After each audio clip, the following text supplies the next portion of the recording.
les rollers, le ballon, parce que malheureusement c'est l'heure de la dictée.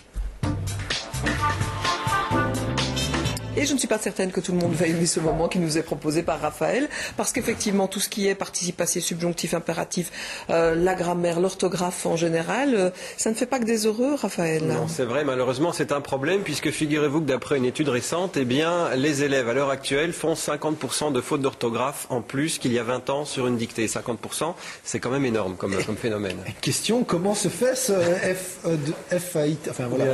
Comment ça se passe aussi?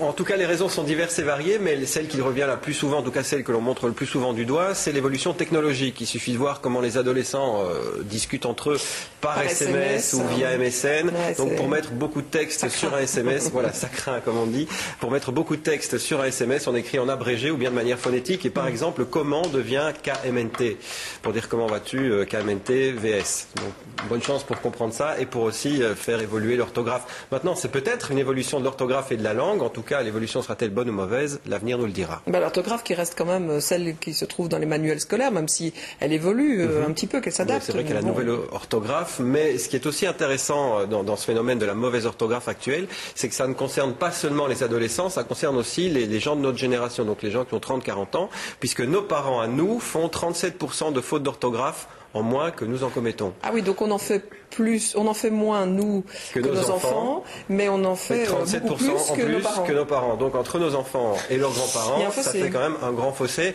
Mais heureusement, il y a aussi un dernier petit chiffre, c'est une étude française qui a été réalisée et qui démontre que 92% des emails professionnels là contiennent au moins 2 fautes d'orthographe. Ce qui veut dire qu'on peut sortir de l'UNIF, être cadre supérieur et être une bulle en orthographe. Moi je trouve que dans le domaine professionnel, ça devient quand même grave. Alors les correcteurs automatiques inclus dans les logiciels ne font donc pas tout.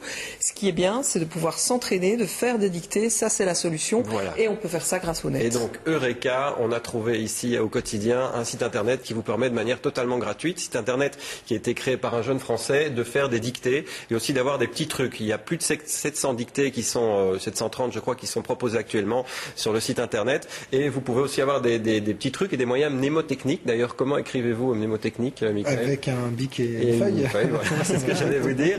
Et donc ces petits moyens, on peut le voir, ce sont des cours qui sont aussi dispensés de manière totalement gratuite, comme par exemple savoir quand est-ce qu'il faut mettre un S à même. Voilà, on va écouter ce que le professeur dit. Savoir s'il faut accorder le mot même ou pas. Donc, voilà, donc il y a des tas de petits cours comme ça, mettre un accent à ou, à quel moment faut-il le mettre, un accent à a, voilà, il y a des tas de petites choses comme ça. Donc c'est très intéressant, c'est gratuit, donc si vous avez des problèmes, des lacunes en français, allez sur ce site ladictée.fr, ça peut vraiment vous aider.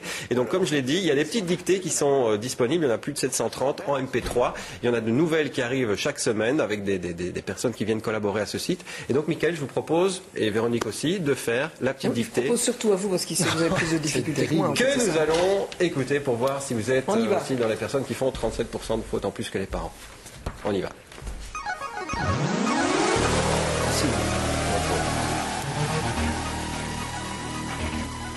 À vos stylos, c'est l'heure de la dictée. Je lis la dictée une fois en entier. La dictée commence ensuite. Quelle pression. À l'aéroport. Avant de partir, les passagers achètent des bonbons. Ils sont prêts, mais l'avion a du retard. Ça va vite, hein. Voilà, et beaucoup de retard même. Donc voilà, c'est un petit exemple du type de dictée que vous pouvez trouver. Il y a pour tous les niveaux, pour les enfants, pour les adultes aussi. C'est vrai que celle-là avait l'air très facile, mais c'est en fonction des différents niveaux scolaires français qui peuvent être transposés ici aussi à... Et Michael, lui, il continue. Quel site? C'est impressionnant. Ce site très intéressant. Ladictée.fr. Il y a aussi un autre site qui est lienutile.org, mais de toute façon, toutes les références, tous les numéros de téléphone et les liens que nous vous donnons ici sont disponibles sur le site de l'émission au quotidien. Chez nous? Et chez nous, il y a la Maison de la Francité à Bruxelles qui là vous propose un numéro de téléphone, le 02 219 49 33, que vous trouverez aussi sur notre site. Voilà, puisque là vous pouvez appeler du lundi au vendredi de 9h à midi ou de 13h à 17h et on vous répondra si vous avez le moindre problème avec la langue française. Et il y a aussi un site internet maisondelafrancité.be, là aussi les références sur le site d'au quotidien. Soyez cool avec la correction, vous m'apporterez ça jeudi à la même heure. Merci Raphaël. Ladictée.fr. Moi je trouve que c'est vraiment